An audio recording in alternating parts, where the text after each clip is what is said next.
Questions for Joe? Joe, you guys went on a big run in the fourth after Jalen went out with the fifth foul there. What did that group find, and what were they able to execute down the stretch?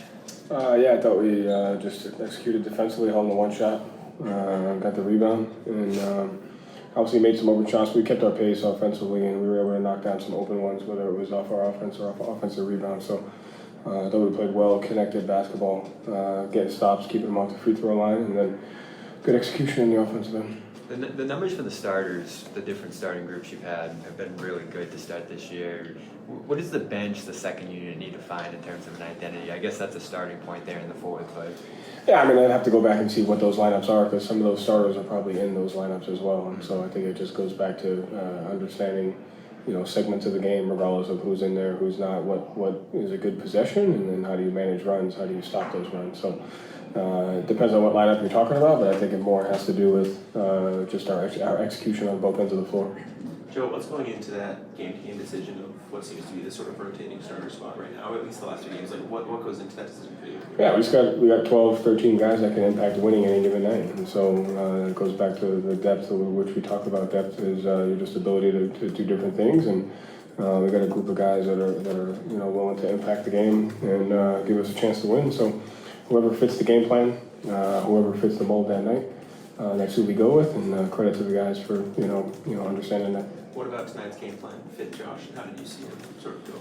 Yeah, I mean, just his ability to pick up, guard multiple positions. They have those four wings that are able to, play out there, beat you off the dribble. They're really athletic, and so just his ability to combat that. He did a great job on Fears, picking him up full court and getting deflections, and he's getting better and better. Joe, it seemed like the fourth quarter, or even the part of the third, was an example of what happens.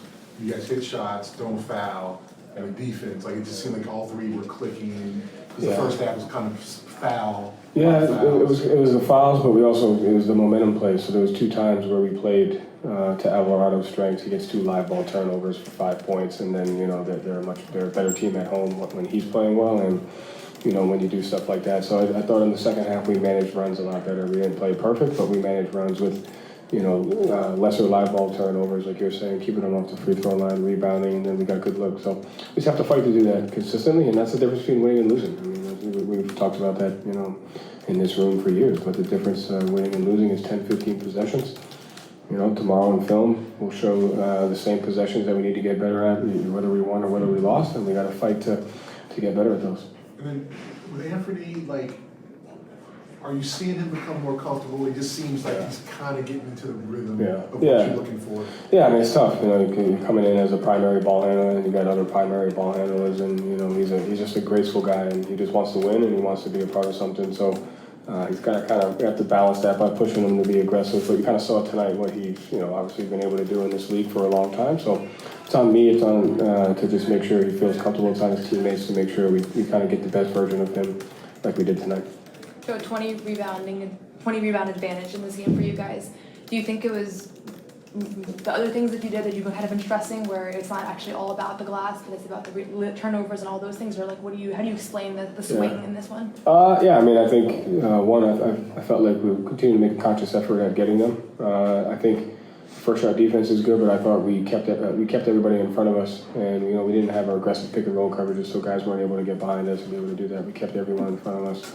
So we have to continue to do that. I thought we pursued balls with 2 hands, we rebounded. So, but like you said, I think we had 10 offensive rebounds at the half. I don't know what we had at the end of the game, but it was 10-3 from an offensive rebound standpoint. So we did a good job combating that with turnovers, offensive rebounds. What did you see from Nimi? How big was he tonight? The progression of him so far? Yeah, I mean, he's gotten better every game. He's obviously stepped into a tough role, but I think he's gotten better every game. Tonight, it was impactful plays, like connectivity plays. An offensive rebound, sprint down the floor, block a shot. Defensive rebound, sprint down the floor, set a good screen. He's just making connected plays and building on the great plays that he's had in the first couple games, and it's just going to be a habit. It can't be just a go out there and do it a couple times. You got to build a habit of doing it. And tonight he kind of showed a better version of himself as he continues to grow, and he takes that serious. So we need to keep getting better. Joe, why not dunks the ball, but he falls hard? Yeah. But he just literally gets right back up. You gotta love that. Doesn't have a choice. Yeah. If you get hurt, you're not playing ever again. So it was he had the right attitude. He got up and he almost got a deflection, I think. So and again, it hasn't gone the way we anticipated it, but I think we've gotten better physically, but gotten better mentally. And those plays show that. Like, you just have to stay hungry. You have to keep playing. Got to keep chipping away at the identity that we need to create. I think Josh was brought into that. I think all of our guys have. We just got to keep going.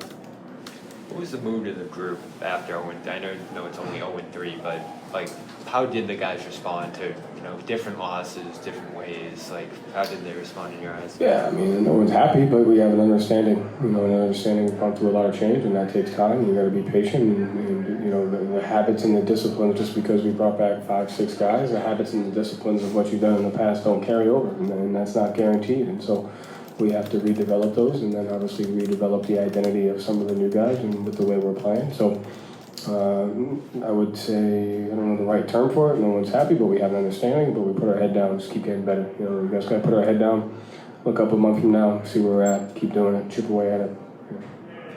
Thank you, Joe. Thanks. Joe.